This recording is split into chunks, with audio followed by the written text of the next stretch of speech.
যাত্রা বলতে গেলে অবশ্যই গণ অভ্যুত্থানের কথা আসে। গণ অভ্যুত্থানের কনটেক্সটে এখানে বলা আছে বৈষম্য বিরোধী ছাত্র আন্দোলন থেকে একটা গণ অভ্যুত্থান কীভাবে সংগঠিত হলো সেটার একটা সংক্ষিপ্ত ধারাবাহিকতা আছে। বিগত 16 বছরের যে ফ্যাসিবাদ, আওয়ামী লীগ কীভাবে ফ্যাসিবাদ কায়েম করেছিল, নানা প্রতিষ্ঠানকে দলীয়করণ করে রাষ্ট্রকে স্বৈরতান্ত্রিক করে লুটপাট দুর্নীতি বিরোধী মতকে দমন পীড়নের মাধ্যমে একটা ফ্যাসিবাদ রাষ্ট্রে টিকেছিল এবং বৈষম্যবিরোধী ছাত্র আন্দোলনের ব্যানারে যখন কোটা সংস্কার আন্দোলন শুরু হয় সেইখান থেকে ধীরে ধীরে আন্দোলন গণ অভ্যুত্থানের দিকে ধাবিত হয় এবং গণ অভ্যুত্থানের পরবর্তী সময়ে বৈষম্যবিরোধী ছাত্র আন্দোলন নতুন করে সংগঠিত হয়েছিল। পাশাপাশি আরেকটি উদ্যোগ ছিল জাতীয় নাগরিক কমিটি। এই দুইটি উদ্যোগ পরবর্তীতে যৌথভাবে একটি রাজনৈতিক দল গঠনের ঘোষণা দেয়, যার থেকে তৈরি হয় জাতীয় নাগরিক পার্টি এনসিপি। বৈষম্যবিরোধী ছাত্র আন্দোলন ছিল একেবারেই যারা মাঠে, যারা ছাত্র সরাসরি কলেজ বিশ্ববিদ্যালয়ে যারা মাঠে থেকে আন্দোলনটা করেছে নেতৃত্ব দিয়েছে তাদের প্ল্যাটফর্ম। আর জাতীয় নাগরিক কমিটি ছিল বিশেষত গত এক দশকে যে সকল তরুণ নেতৃত্ব গড়ে উঠেছিল বিভিন্ন বিশ্ববিদ্যালয় এবং বিভিন্ন প্ল্যাটফর্ম ঢাকার বাইরে থেকে, সেই তরুণ নেতৃত্ব সহ বিভিন্ন ঘরানার তরুণ নেতৃত্বদেরকে একটা জায়গায় আনার একটা প্ল্যাটফর্ম বা উদ্যোগ ছিল জাতীয় নাগরিক কমিটি।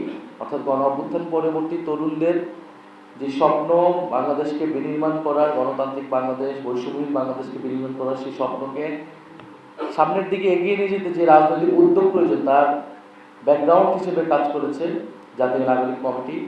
আর গণ অভ্যুত্থানের প্ল্যাটফর্ম হিসেবে বৈষম্যবিরোধী ছাত্র আন্দোলন ছিল তার সরাসরি যে শক্তিটা ছিল, সেই শক্তিটা দিয়েছে বৈষম্যবিরোধী ছাত্র আন্দোলন। সেই দুইটা প্ল্যাটফর্ম মিলে এনসিপি তৈরি হয়।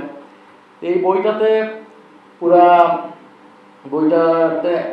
এনসিপি শুরু হওয়া থেকে ইলেকশনের আগ পর্যন্ত মোটামুটি একটা দিনপঞ্জিকা আছে যে এনসিপি গঠিত হওয়ার পরে বা গত এক বছরে আসলে কি কি কাজ এনসিপি করেছে, কি কি ইস্যুতে সে কথা বলেছে, কি ধরনের বক্তব্য দিয়েছে।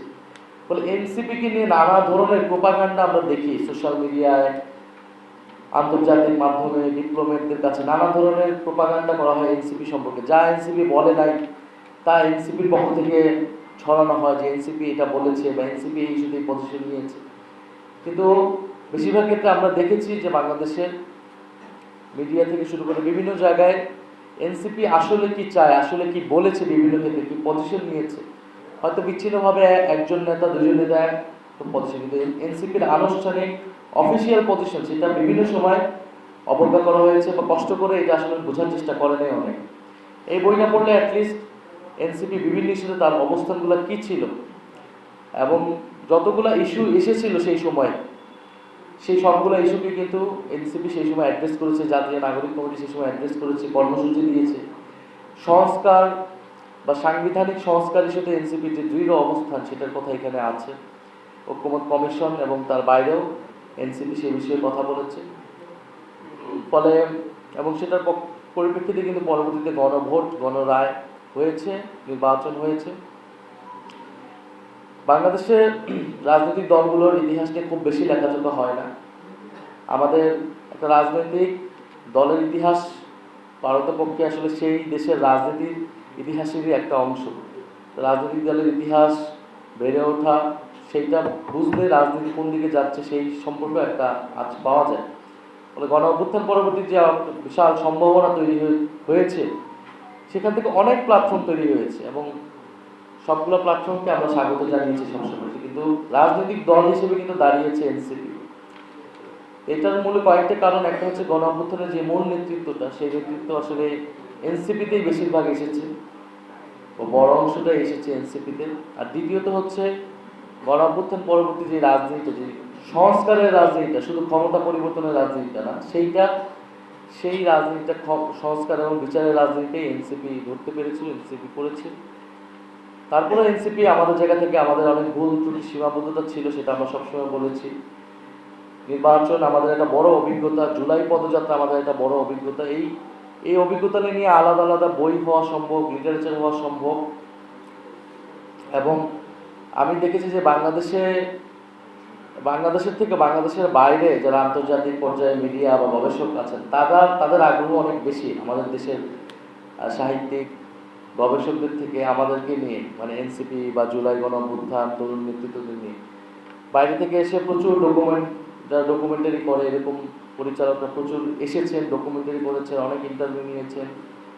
তো আমার আহ্বান থাকবে, অনুরোধ থাকবে যে যারা দেশে কাজ করছেন, যদি এনসিপিকে নিয়ে এই ধরনের লেখাজোখা বের হয়, এটা আমাদেরও একটা রিফ্লেকশন হয় যে আমরা আসলে কোথায় ভুল ত্রুটি করতেছি বা আমরা কিসের মধ্যে দিয়ে গিয়েছি।